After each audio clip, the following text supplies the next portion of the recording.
How's it going, guys? It's Josh here, welcome back to the channel, and today I'm going to be showing you guys 5 reasons you should buy a cheap RGB mechanical keyboard.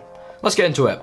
So, in at number 1, they are fantastic value. If you compare a $50 RGB mechanical keyboard to something, say, from Razer or Corsair, which can cost up to $200, you are getting fantastic value for money.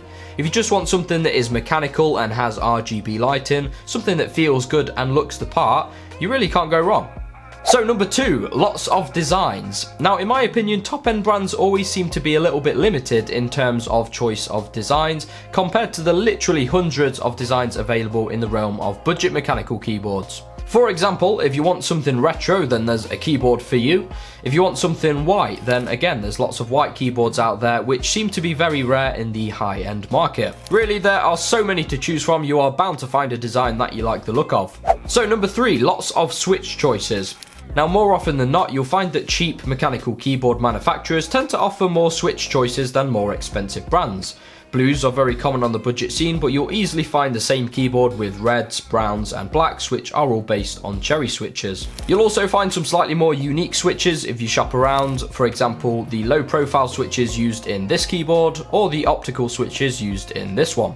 I stumbled upon Kale box switches a little while back and they are an all-time favourite of mine. So in at number 4, low entry point. Now, cheap RGB mechanical keyboards offer a low level entry point into the world of PC gaming. For people that are perhaps thinking of getting into PC gaming, it can really put you off to find out that a keyboard can set you back, say, $200. Like, that's nearly the price of a whole games console. Budget versions do the job, they look great, and just make PC gaming in general more accessible to newcomers and people on a tight budget. And finally, at number 5, you can put the saved money towards something more important, like a GPU, for example.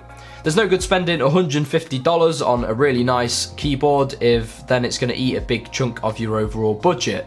You'd be much better off spending $50 on a keyboard that basically does the same thing, and then putting the $100 that you've saved towards either a new GPU or an SSD or just something else that's going to have a more tangible effect on your overall PC gaming experience. So, in conclusion, while a good keyboard is an important part of a PC gaming setup, there's really nothing wrong with going and buying a cheaper one to save some money.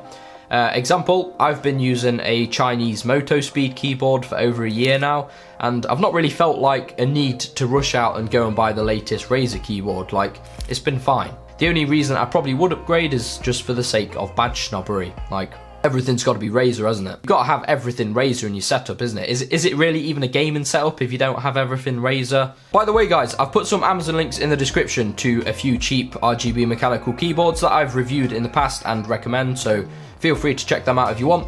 And as well, I'm going to be uploading another video in a couple of weeks, 5 reasons not to buy a cheap RGB mechanical keyboard. So, if you want to see that, make sure you hit that subscribe button. You can follow me on Instagram, Facebook and Twitter at Tesseract, so go follow me on there if you want to. And with that being said, thanks for watching today, guys. I'll catch you all in the next one.